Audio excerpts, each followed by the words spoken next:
All praises, honor and glory to our Father, uNkulunkulu, umdali, the Modimo of Abraham, Isaka and Jacob, uqamatha usonini nanini. Greetings to all of you, my Bantu brothers and sisters in Southern Africa and in other parts of the world. This is a very difficult moment and difficult time for us in Southern Africa, especially after this last week.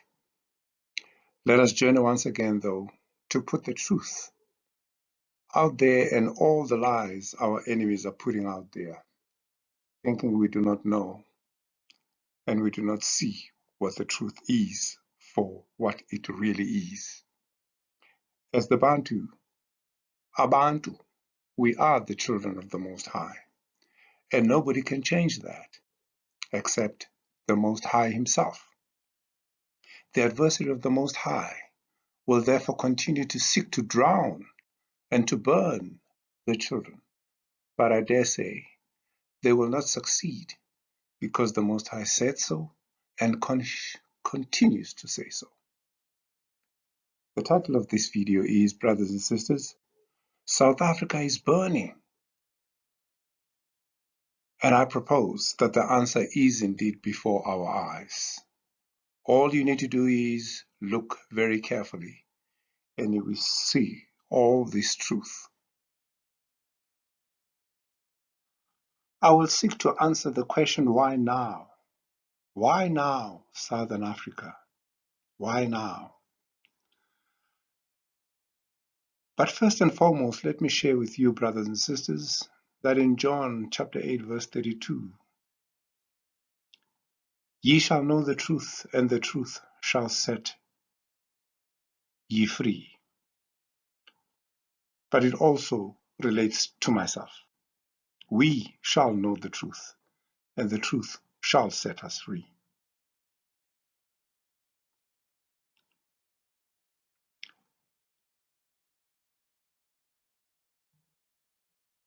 The manifestation of the chaos on the media is not sharing with you three important factors. Firstly, the location of the chaos, the consequences of the chaos, the timing of the chaos, and the beneficiary from the chaos. What they have shared thus far are quite the obvious. Ubaba Zuma, our former president,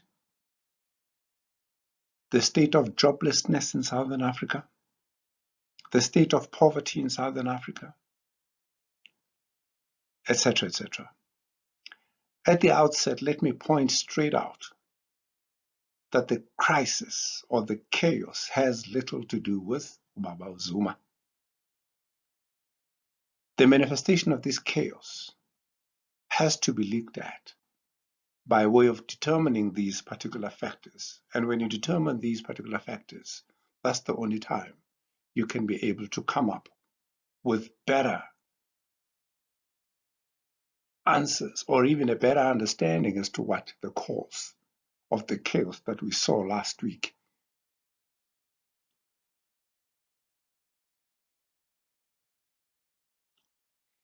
Before venturing and taking you through these factors, let me share a little background on Mandela and Sobukwe, two political leaders of South Africa's struggle against apartheid, so you can understand how, where we are coming from and how this has an impact on why South Africa is burning. There are many out there who know better than us, Abantu of South Africa, what is really happening in South Africa. And here I'm talking about this correspondence from the CNNs, Al Jazeera, BBC, Indian News, etc., etc.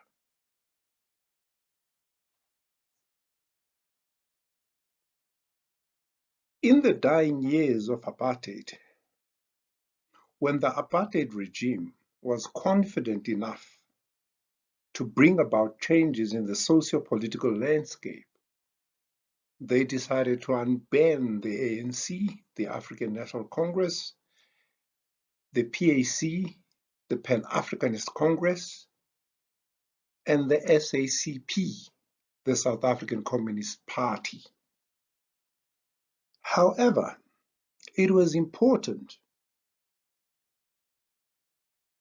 that a hero amongst the people who would be nurtured and looked to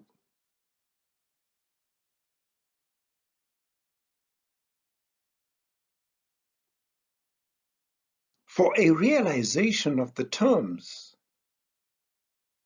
that the Nationalist Party, the apartheid regime, had already put up front, which was basically nothing but a negotiated settlement.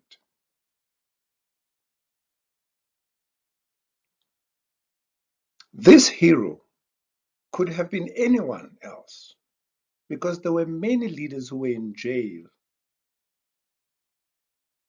who were in exile, who were in the country, and who were fighting apartheid as well. These include Nelson Rolihlahla Mandela and Robert Mangaliso Sobukwe. These two gentlemen.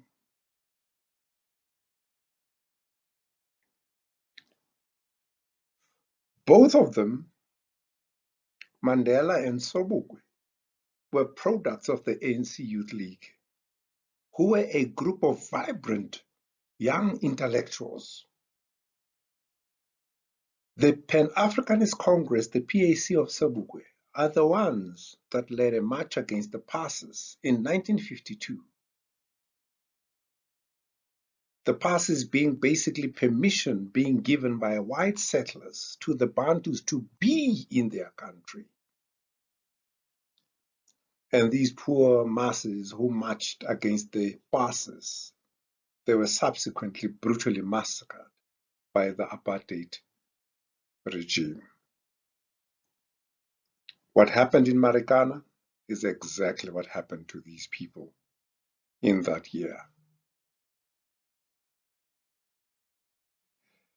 The Pan-Africanist Congress and Sobukwe were known for being opposed to having white liberals in their organization and amidst the people. They felt that they don't need them in their quest to free themselves from the shackles of apartheid, simply because white people, white liberals, were beneficiaries of the apartheid system and were not in a position to be able to sacrifice it. Of course, both Mandela and Sobukwe were followed by Steve Bantu Biko of the Black Consciousness Movement in South Africa, with their concept of black is beautiful. Notwithstanding this depth of leadership amongst the Bantu, the apartheid regime regarded Sobukwe as more dangerous than Mandela. Steve Biko had already been killed.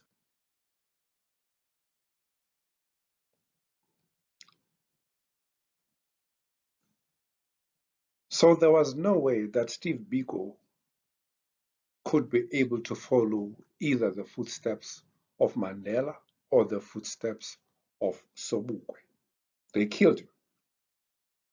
But nevertheless, let us talk about two important individuals, Sobukwe and Mandela. As I'm saying, Sobukwe was more dangerous, or was regarded as being more dangerous by the regime. The conduct of the white apartheid regime said it all. For 3 years, Sobukwe was banished to a remote farm.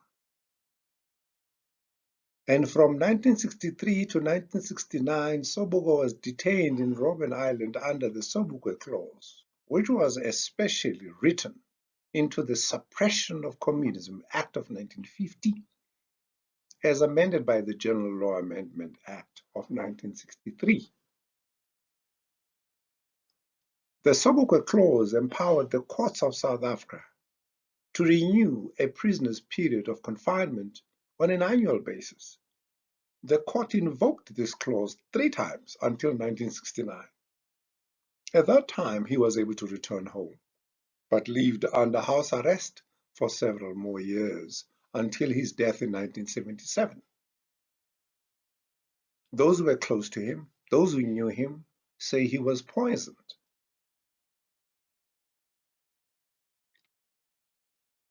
Those at the forefront in business, together with the West,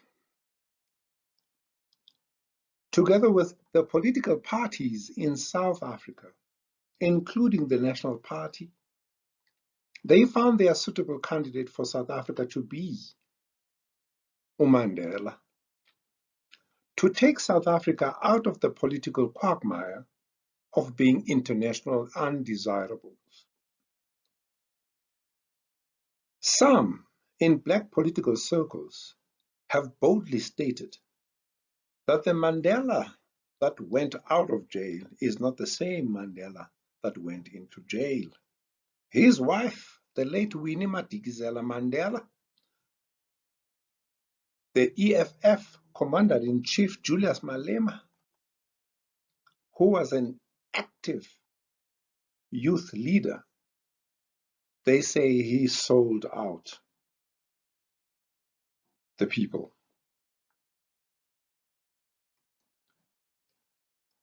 When Mandela came out of jail, he took the stance, which was a reconciliatory approach towards the cruel apartheid regime. Together with Cyril Ramaphosa, a settlement with the oppressors of the people, Abantu, a settlement of disinheritance, continued poverty, growing unemployment, and worsening conditions for the Bantus, including the legislated forgiveness of the crimes committed by the apartheid regime against our people. These were agreed upon. This legislated forgiveness is nothing but the Truth and Reconciliation Commission, the establishment thereof.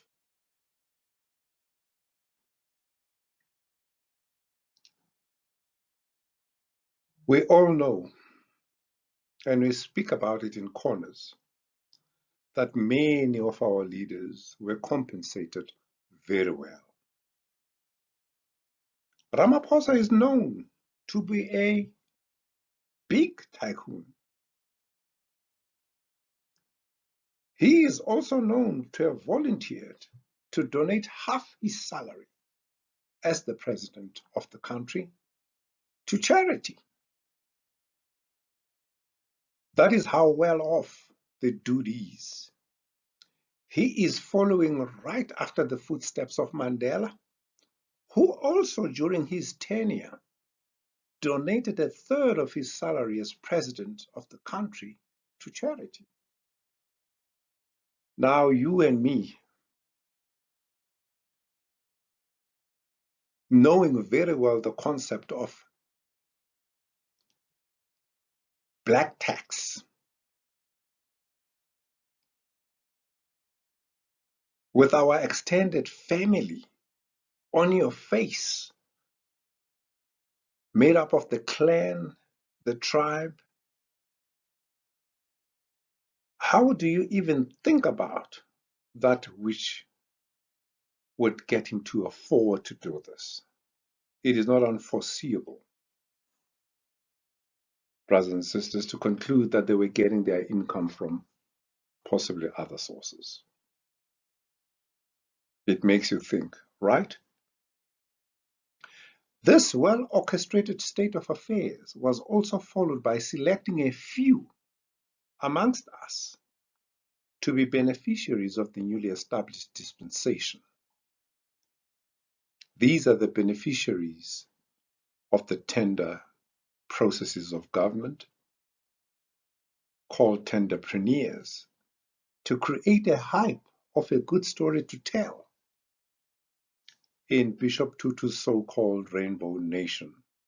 That was nothing but a figment of his imagination when South Africans saw a clear post-apartheid South Africa of hopelessness.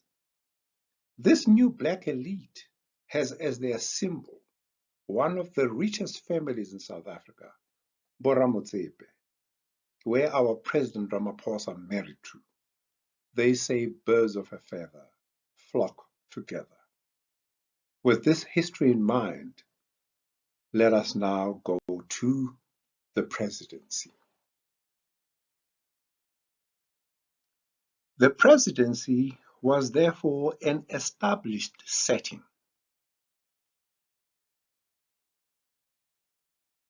Mandela was to be replaced by Ramaphosa as president. Of course, Thabo Mbeki is not on this picture, and it reminds me of the talk in some circles that he was never earmarked to take over the presidency after Mandela.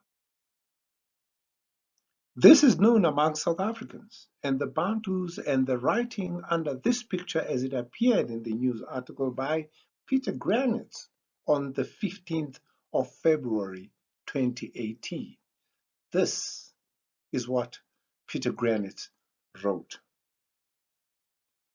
Cyril Ramaphosa, Nelson Mandela, Jacob Zuma at the CODESA negotiations at Kempton Park, December 1999.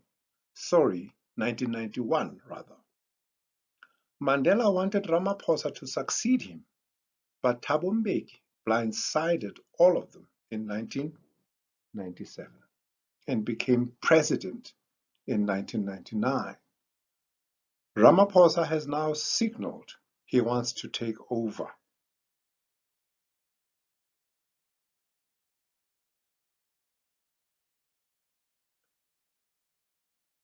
This is the state of affairs.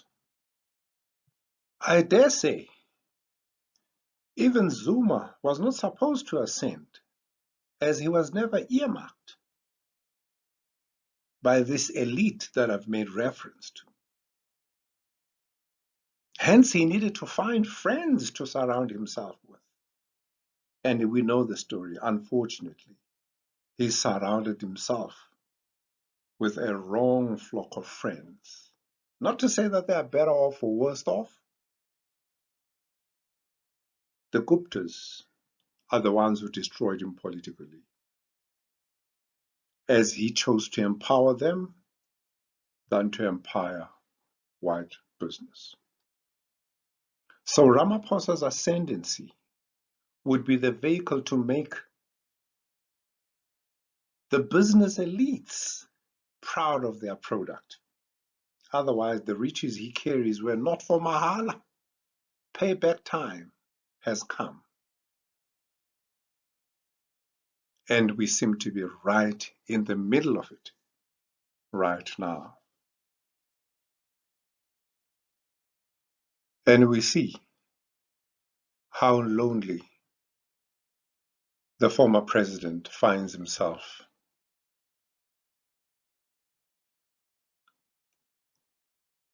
And he's going to be lonely for quite a very long time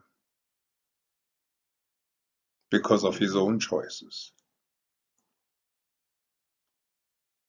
It doesn't matter what he has done. We have been able to forgive those who killed, maimed us, and did all sorts of things to our people. And yet we find ourselves to be so unwilling to forgive. What happened to love thy neighbor as we love ourselves? What happened to forgiveness? Is it not applicable to this man?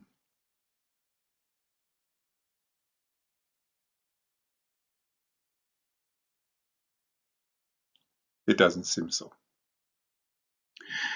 Now that we've looked at the ascendancy to the presidency of the Republic, let us look now at the highest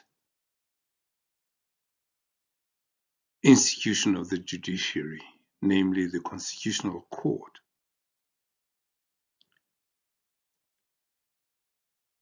What their role and what the chronology of events is in relation to the chaos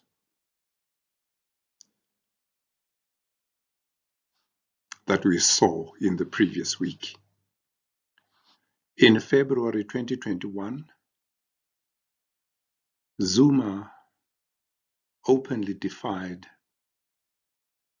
Judge Zondo and says he is ready to be jailed. Chief Justice Mogoeng is seen to be very independent and not prone to taking bribes, and is quite an independent judge. He would thus pose a problem if there is a need to influence the events that we saw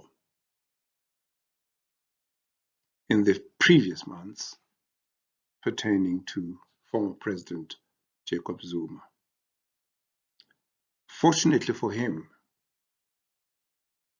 there was a scapegoat that could be utilized for him to take what is called long leave. This scapegoat came in very handy for him to be absent, because he would pose a problem, as he is an independent judge and does not get easily influenced. From what we know and have read about Chief Justice Mogoeng,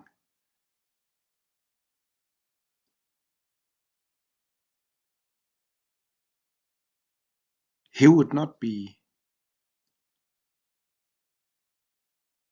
easy to sway insofar as arresting the former president. Here we are talking about a Chief Justice who was no longer in the good books of the rich and the powerful in South African society. There is quite a number of the prominent in society who were actually on the receiving end from the Chief Justice.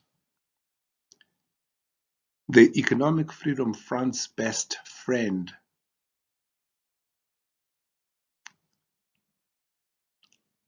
Mr. Pravin Gordhan, has been exposed by the CJ for asking the CJ how a Gordhan family friend, as Judge Pillay was described, had performed in the interviews for the highest court in the land. How do you, as a minister, ask the Chief Justice such a question?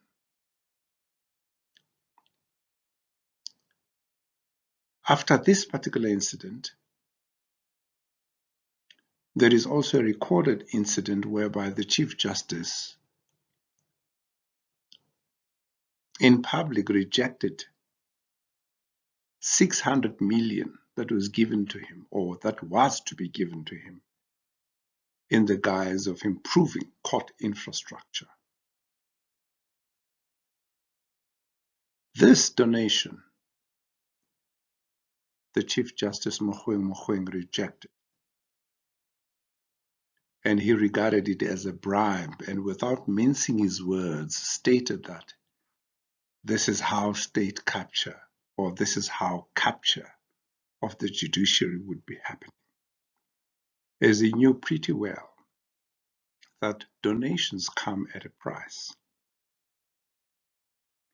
The final straw that makes us aware that the Chief Justice was a persona non grata by the rich and the powerful in society is when he was taken to task for not shortlisting the darlings of the rich and the white elite for positions in the Supreme Court of Appeal. Those darlings that I'm referring to are two white judges whom the Chief Justice felt did not qualify to be in the Supreme Court of Appeal.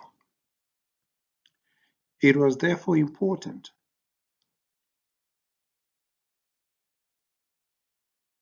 to remove Chief Justice Mogoeng and replace him with Justice Khampepe as the acting Chief Justice, so that he can deliver the blow that was required as part of a chronology of events that will lead to an ultimate conclusion that I'm going to share in this video.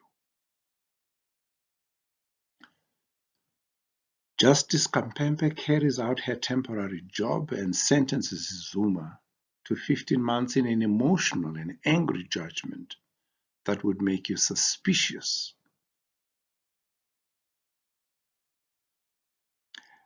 This angry judgment created an angry ANC Zuma faction who chose to organize themselves against the judgment and the subsequent arrest of former President Zuma.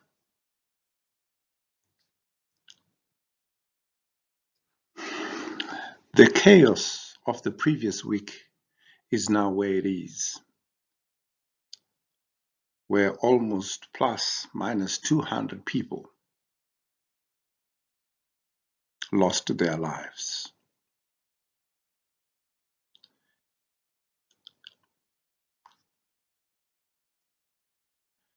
The position of Chief Justice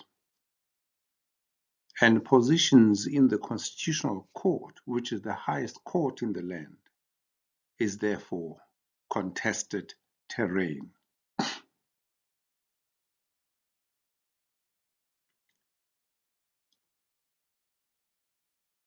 Keep this background in mind, therefore.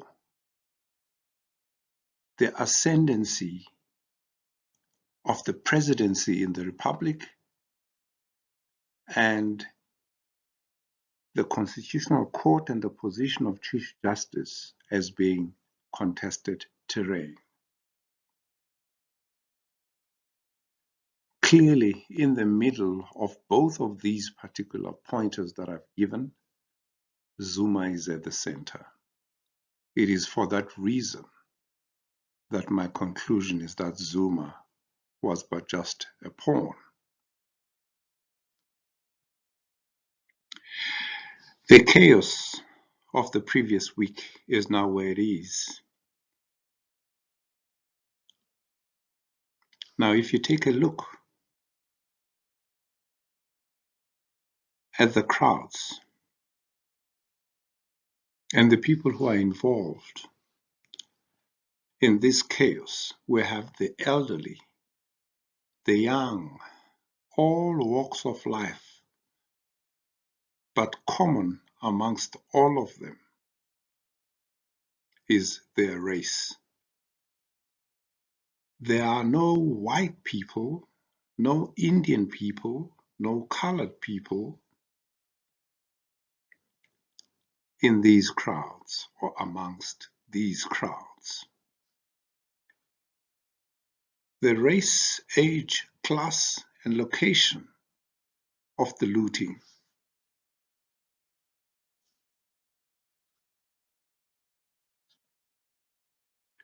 is what I'm going to be looking at. Indeed, the conclusion is only one.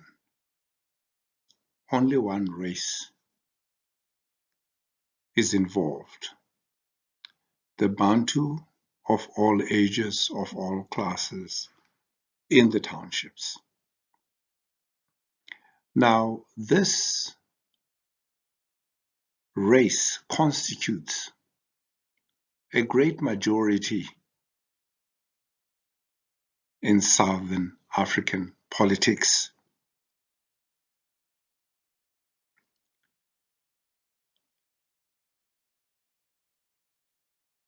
Therefore, the chaos that we have seen will obviously have an impact on their votes and the decision that they utilize their votes for. This will play out very nicely and very fittingly when we look at the various factors that will assist us to come to a point whereby we have a clearer understanding as to why all this chaos is taking place in South Africa now. Why now? When you look at this particular slide, you are able to see the breakdown of the provinces that make up South Africa. And you'll be able to see from this particular slide where the focus of the chaos was, what the location of the chaos was. And the location of the chaos was Gauteng and KwaZulu-Natal, two of the largest provinces that will determine the outcome of the elections that are coming in 2024. Gauteng and KwaZulu-Natal. The chaos portrayed on mainstream media is not sharing with you three important factors: the location of the chaos, the timing of the chaos, the beneficiary from the chaos. As indicated already in my previous slide, with regards to the breakdown of the total population of the Republic of South Africa, you have KwaZulu-Natal and Gauteng respectively being the largest in terms of population statistics. Gauteng is largest and KwaZulu-Natal follows after that. These are the two provinces that determine who will lead government in the national elections in 2024. If you didn't know, South Africa will be having its national elections in 2024. Let us look at the second factor, the timing of the chaos.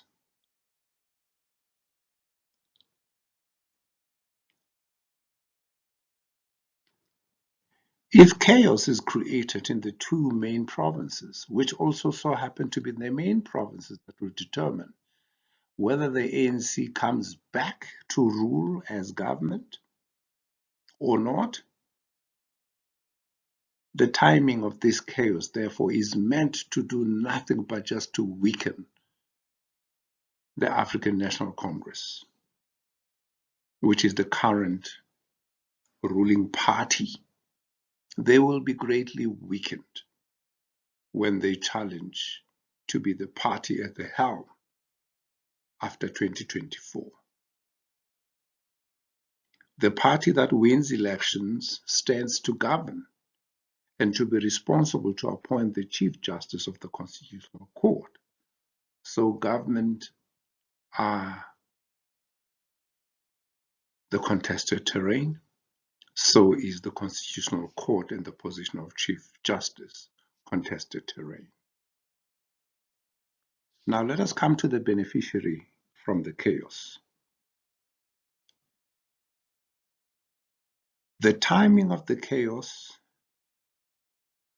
and the nature of the chaos is such that it will definitely have an impact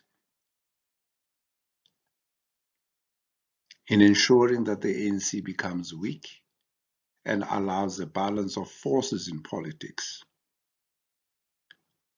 This will enable the creation of a gap for a more friendlier Chief Justice to ascend the leadership of the highest court in the land,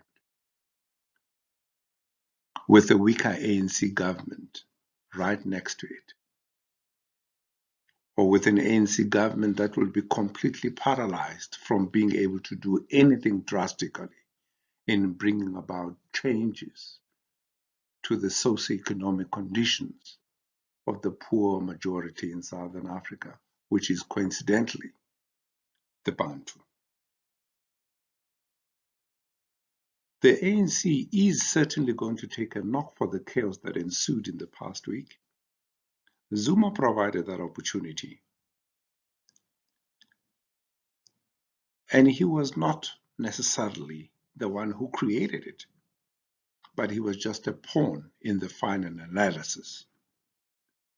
Together with his ANC faction, there is no way he could have orchestrated this right from the time of Mandela, when he was in prison, when he got out, when the presidency changed hands between Mandela and Ramaphosa, to where we are currently. We all know who the influential elite in Southern Africa is. The business elite. Business in South Africa in all areas is owned by a white monopoly capital. We have heard that song being sung in all corners. They will therefore be the ultimate beneficiaries of the untapped riches of the land that the Most High gave to his children. Land which is found beyond the rivers of Kush as an inheritance to the children of the Most High.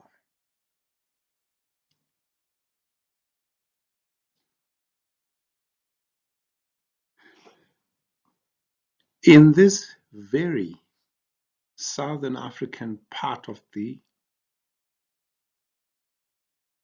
land, town discoveries have been made just recently, and the white man is panicking. What else is hidden from the eyes of the white men who are still in charge of the economy? Recently in Botswana, which is part of Southern Africa, and the goldsmiths provide greater opportunities for them. And what else is there that they do not know about? Recently, what we are told are quartz was discovered in KZN, and the masses flocked to the KZN location to mine the discovered mineral. Imagine this situation where every Bantu child has access to the riches in the land. The World Bank and those who benefit from South Africa being poor would have lost their grip on South Africa, with the children of the Most High realizing their full potential as the children of Umdali wamaZulu nomhlaba. This, for me, is the ultimate analysis of the chaos in the past week, if you look at it carefully. There is no question about the entire Southern Africa having potential insofar as natural resources are concerned. Some already discovered, some not discovered.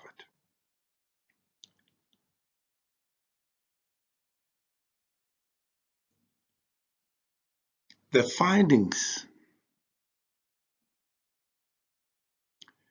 published in American Mineralogist officially introduced the new mineral, goldschmiedite. The diamond is found in South Africa, more specifically, the Koffiefontein pipe that is known for producing world-class diamonds and operated by the international diamond behemoth, Petro Diamonds. It was reported in 2019, on the 24th of September. Recently, in June 17, 2021, in Gaborone, a huge diamond that could be the largest mined in history has been discovered in the southern African country of Botswana. So in as much as you see this chaos as taking place in South Africa only, in the final analysis,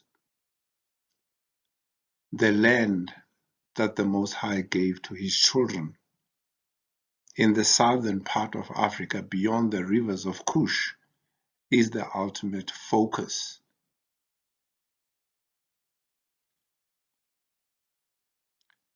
This is my submission.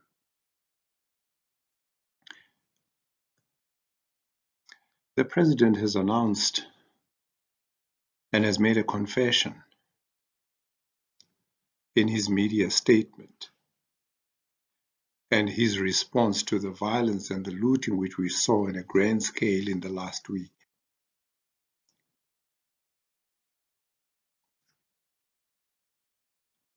He said, as government, we must acknowledge that we were poorly prepared for an orchestrated campaign of public violence, destruction, and sabotage of this nature.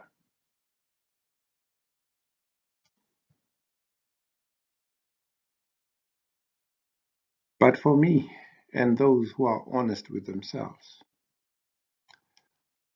the African National Congress government has never been prepared for anything. And this is not to say that the previous governments of the English, of the Afrikaners, would have been prepared for this eventuality. They would not have been able to do that. As a matter of fact, no government anywhere in the world can ever be prepared for anything. Look at COVID-19 and the impact it has had on the entire world.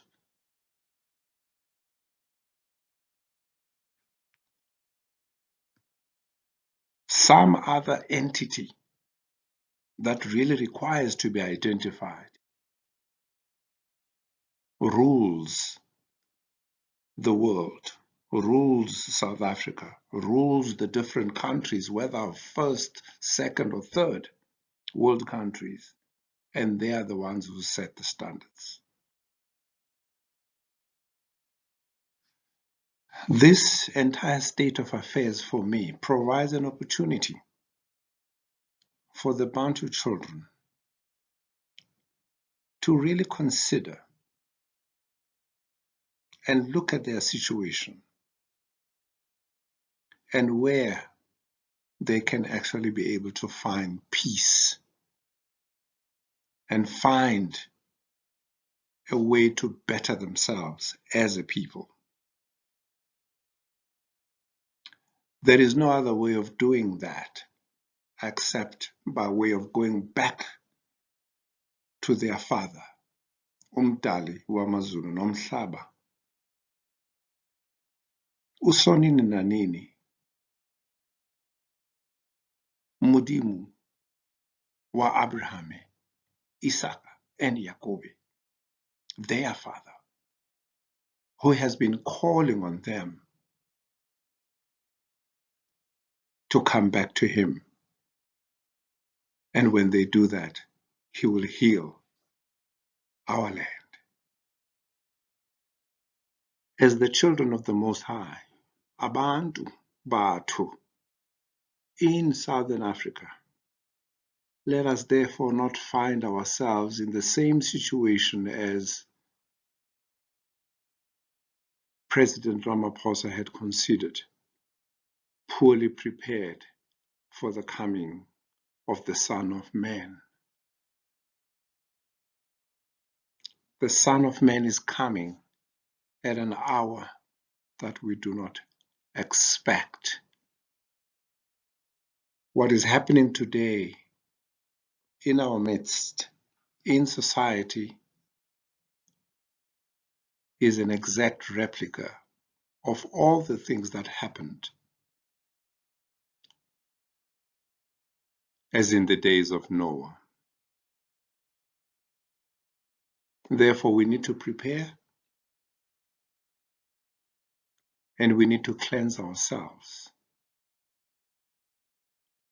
and reach out to the Father so that the Father can be able to reach out to us. We need Him more than anything else.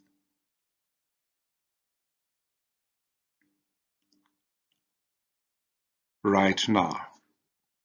And I'm calling on all my Bantu brothers and sisters to heed the call that the Most High is making. He that hath ears to hear, let him hear. This is repeated in Scripture. And the moment you see repetition in Scripture, it tells you that indeed it is important. The Son of Man is coming at an hour that we do not know. Therefore, the statement made by the President of the Republic of South Africa, President Cyril Ramaphosa, that government was poorly prepared, should be assumed by the Bantu child to prepare himself or herself for the coming of the Son of Man. He that hath ears to hear, let him hear. And as the Botswana would say, Pula Nala. Thank you, brothers and sisters.